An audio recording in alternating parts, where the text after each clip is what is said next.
Entonces, es importante, más que nada en un músculo tan vital en la postura y en la posición de la articulación glenohumeral, es vital, ¿sí?, saber o entender o aprender a ver, a observar clínicamente cómo está el pectoral menor. ¿Cómo me doy cuenta que el pectoral menor está acortado, retraído, con aumento de tensión, con aumento de su suspensión del omóplato o suspensión escapular? ¿Sí? No es tan difícil, hay varios métodos, hay varios test.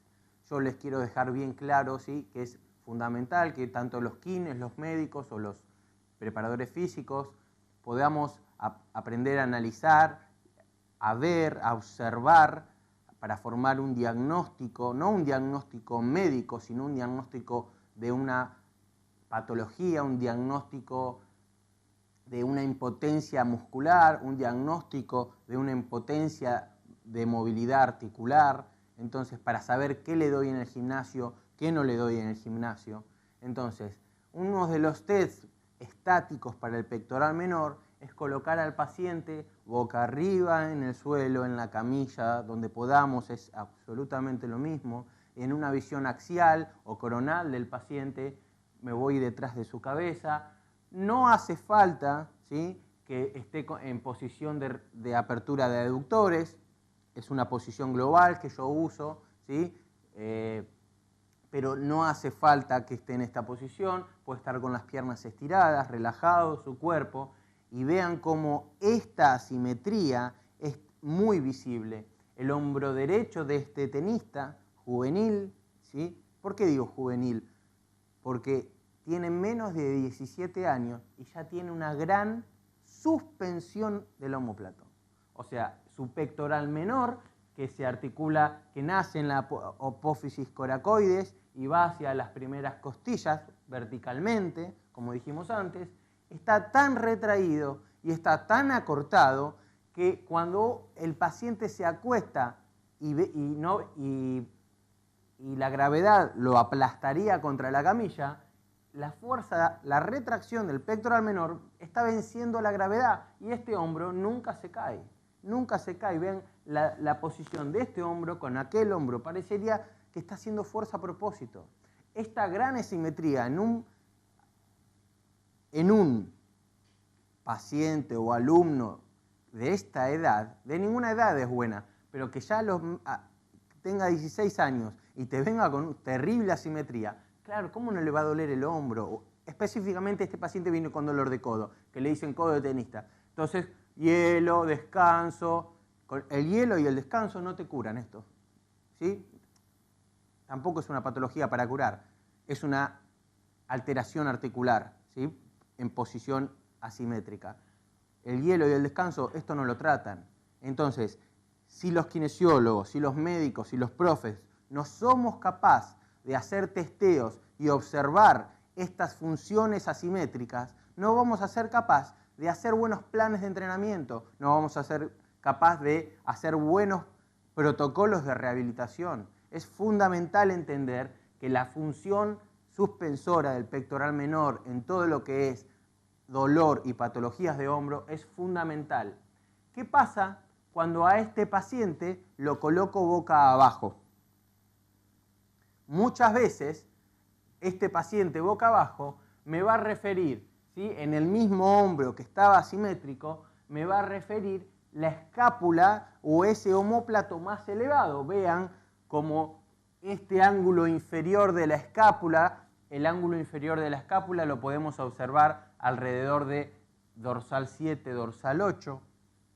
Este ángulo inferior, cómo está elevado, y este ángulo inferior del hombro que no le duele, que no usa para jugar, cómo no se ve.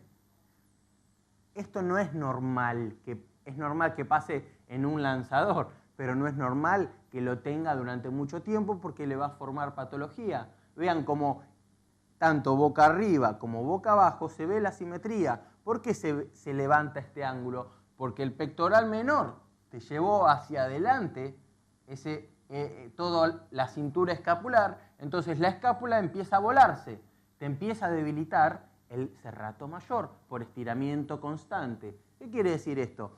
Un músculo cuando está estirado durante mucho tiempo, más allá de su posición, de su capacidad fisiológica, se debilita.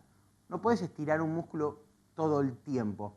Bueno, ¿qué pasa? Cuando tenemos el hombro así, los músculos rotadores externos, infraespinoso, redondo menor, lo vamos a ver más adelante, y serrato mayor, que es el músculo que sostiene la escápula pegada a la parrilla costal, están en constante estiramiento, porque se fueron hacia adelante y se estiraron desde atrás. Entonces se debilitan. Entonces ahí se empieza a formar todo un mecanismo compensador de dolor, retracción muscular, alteración articular y patología.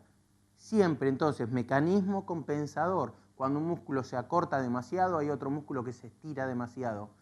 Es un juego de vencedor y vencido. Cuando el pectoral menor vence, los rotadores externos se dejan vencer. Entonces, no puedo seguir fortaleciendo con banco plano todos los músculos de adelante, porque voy a seguir favoreciendo la función suspensora del pectoral menor. No quiere decir que el banco plano sea malo, al contrario, es fundamental en un deporte de lanzamiento, por ejemplo, hacer una transferencia, entrenar el aumento de sarcómeros, entrenar la velocidad de contracción muscular, crear fibras musculares, entrenar la fuerza con banco plano en el gimnasio y después hacer transferencias con pelota medicinal y después hacer ejercicios parecidos o similares con la velocidad del deporte requerida. Es muy importante el banco plano, pero hay que saber cuándo dar ciertos ejercicios porque si no sigo favoreciendo la patología. Y sigo debilitando los músculos que están estirados, aunque haga ejercicios de fuerza. Entonces, lo fundamental es la pérdida de puntos fijos. ¿Qué quiere decir la pérdida de puntos fijos? Siempre hay un concepto osteopático que nos enseña que cuando hay una articulación hipomóvil, o sea, una articulación que se mueve menos de su capacidad, que se mueve poco, se crea una compensación con otra articulación que se forma hipermóvil, o sea, que se mueve más de su capacidad o más de lo que está, para lo que está hecha o preparada.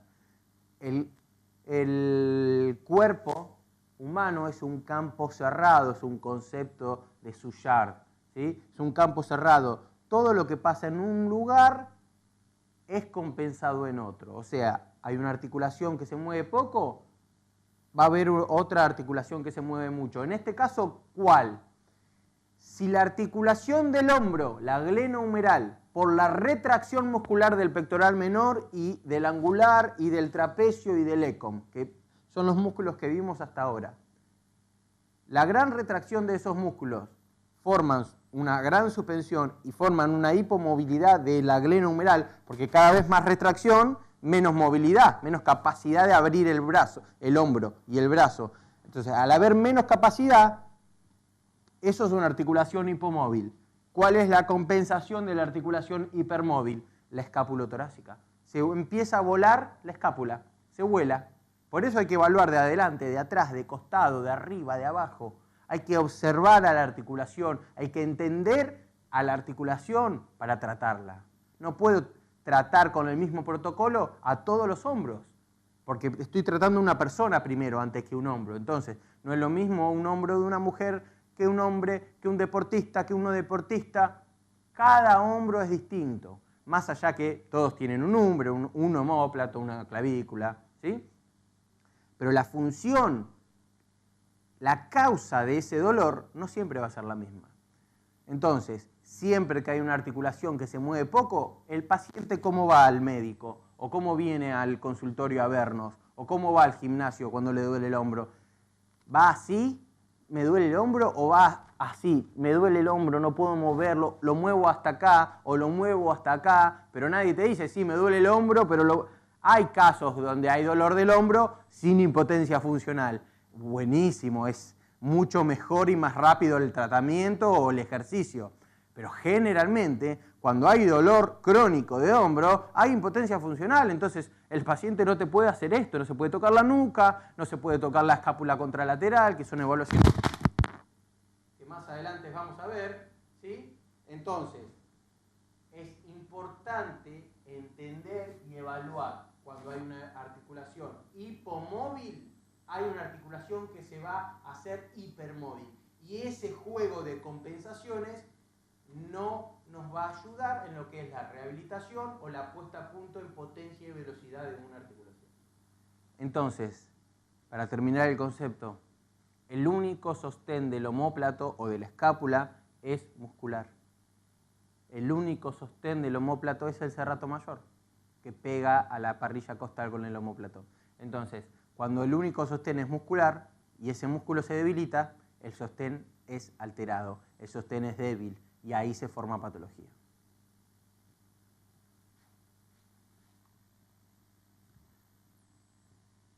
¿Qué pasa cuando tenemos estas disfunciones por inestabilidad?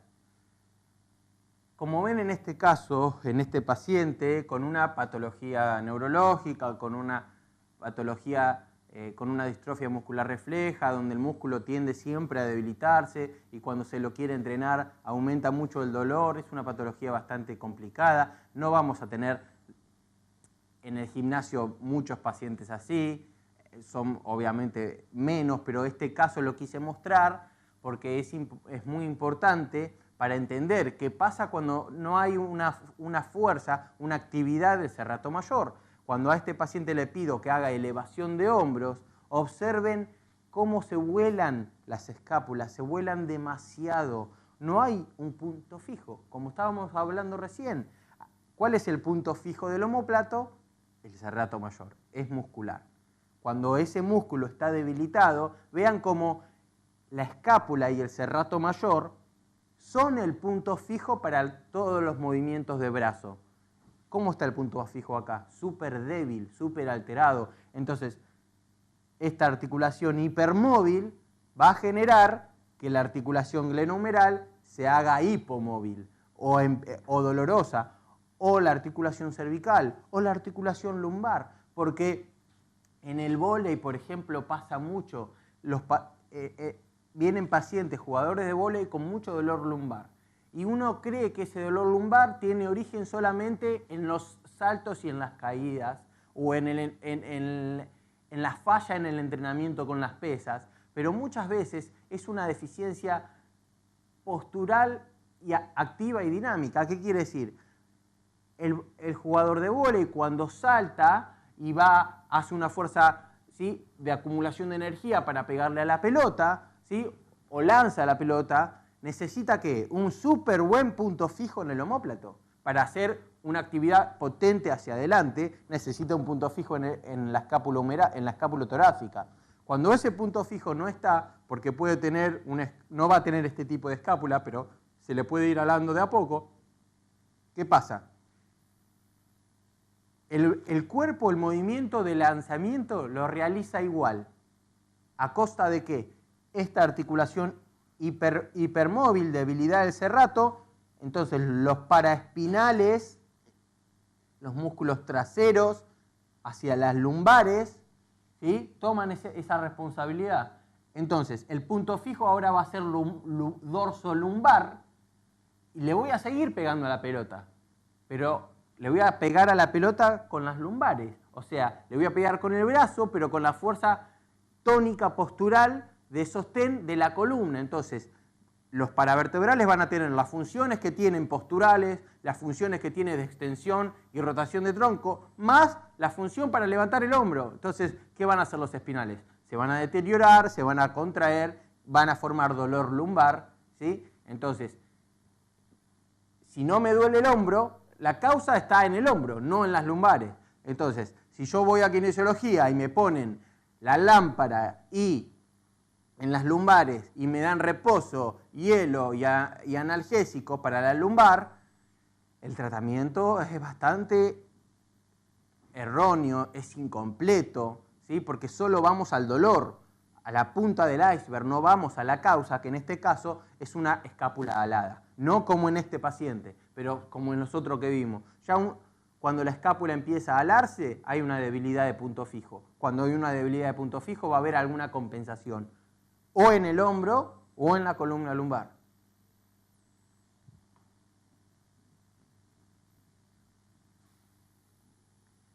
Para terminar con eso terminamos el concepto de suspensión escapular.